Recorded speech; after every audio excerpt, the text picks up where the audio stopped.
C'est un rôle qui n'existe pas dans une organisation politique habituelle.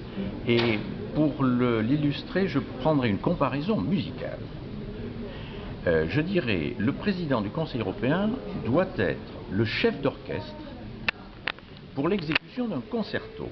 Qu'est-ce que c'est qu'un concerto? C'est un dialogue entre un instrument, un soliste, piano, violon, et l'orchestre. Dans le système européen, l'orchestre, les instrumentistes de l'orchestre, ce sont les États membres. Et le soliste, c'est l'Union, alors c'est un soliste un peu collectif, la comparaison n'est pas idéale, le Parlement européen et la Commission européenne, qui désormais, dans le nouveau traité, dépendra du Parlement européen.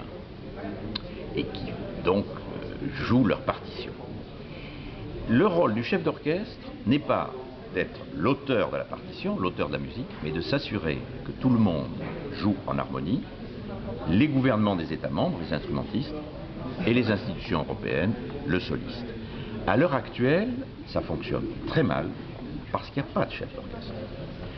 Je prends un exemple, le grand objectif que nous appelons la stratégie de Lisbonne, définie en 2000, pour parvenir au bout de 10 ans, en 2010, à faire de l'économie européenne, avec sa monnaie commune, l'euro, la plus compétitive du monde.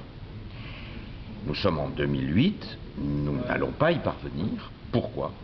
Parce que les moyens de parvenir à ce résultat ne dépendent pas de la compétence de l'Europe, mais dépendent essentiellement des États membres. C'est la politique budgétaire, c'est la politique fiscale, c'est le droit du travail, c'est la politique de l'éducation, de la formation, etc. Il n'y a pas eu de chef d'orchestre. Désormais, avec le président permanent à temps plein du Conseil européen, nous pourrons remplir cette fonction.